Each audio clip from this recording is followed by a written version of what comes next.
السلام علیکم ورحمۃ اللہ وبرکاتہ۔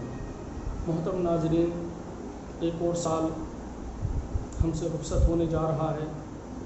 اسلامی سال کا یہ آخری دن ہے اور کچھ ہی لمحوں میں یہ سال ہم سے جدا ہو جائے گا اور ہم ایک نئے سال میں قدم رکھیں گے۔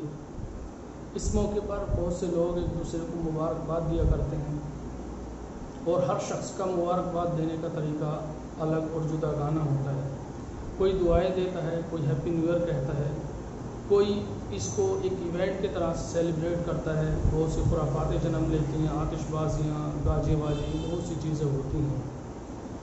تو آئیے نئے سال کی مبارکباد دینے کے بارے میں ہم شرعی حکم جان لیتے ہیں کہ نئے سال کی مبارکباد دینا جائز ہے یا نہیں۔ اگر جائز ہے تو ہمیں کس طرح سے نئے سال کی مبارکباد دینا چاہیے۔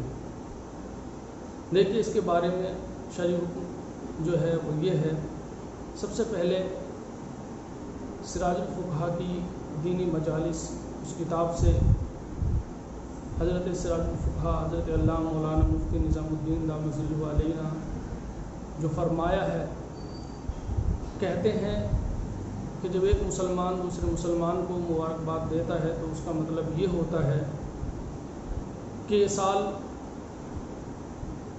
سال میں آپ سلامت رہیں اور یہ سال آپ کے لیے باعث خیر و برکت ہو، اور یہ سال آپ کے لیے ایسا ہو کہ اللہ تبارک و تعالیٰ آپ کو ہر طرح کی پریشانی سے، زمینی آسمانی بلاؤں سے محفوظ رکھے۔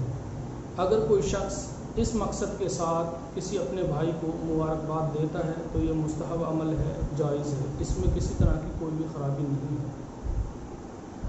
اور دوسرے فتاوی کی جو کتابیں ہیں ان میں یہ درج ہے کہ اگر جو یہود و نصارہ کا طریقہ ہے، جو اسے وہ ایونٹ کی طرح مناتے ہیں اور بہت سے خرافاتیں کرتے ہیں، اگر اس طرح سے کوئی نئے سال کی مبارکباد دیتا ہے اور اس طرح سے اس ایونٹ کو مناتا ہے تو یہ بالکل ناجائز و حرام ہے۔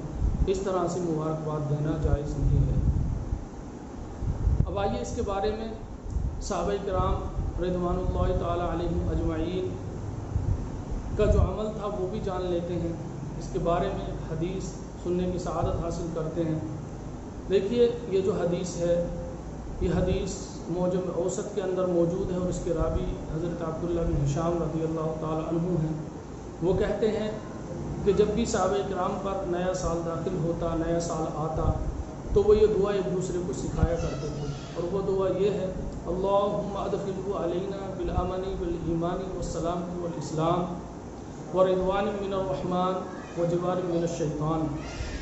یا اللہ تبارک و تعالی ہم پر اس سال کو امن و ایمان، سلامتی اور خیر و عافیت کے ساتھ داخل فرما، اور ہمیں اپنی خوشنودی عطا فرما، اور شیطان سے ہماری حفاظت فرما۔ یہ طریقہ صحابہ کرام رضوان اللہ تعالیٰ علیہم اجمعین کا ہوا کرتا تھا نئے سال منانے کا۔ تو ہم بھی کیونکہ ان کے ہی پیروکار ہیں، اسلام کو ماننے والے ہیں، جیسے صحابہ کرام نئے سال کو مناتے تھے ویسے ہی منائیں، کیونکہ اسی میں خیر و عافیت ہے۔ ہاں، ایک بات اور ہے کہ اگر کوئی نئے سال کی مبارکباد اس طریقے سے بھی نہیں دیتا ہے تو وہ کوئی شرعاً مجرم نہیں ہے۔ ایسا نہیں ہے کہ اس نے غلط کیا۔ جس نے اس طرح سے کیا اس نے اچھا کیا، جس نے نہیں کیا وہ خطا کار یا گناہ گار نہیں ہے، اس نے کوئی ناجائز عمل نہیں کیا اس کو چھوڑ کر۔ تو اگر آپ بھی ایک دوسرے کو نئے سال کی مبارکباد دیں تو اسی طرح سے دیں۔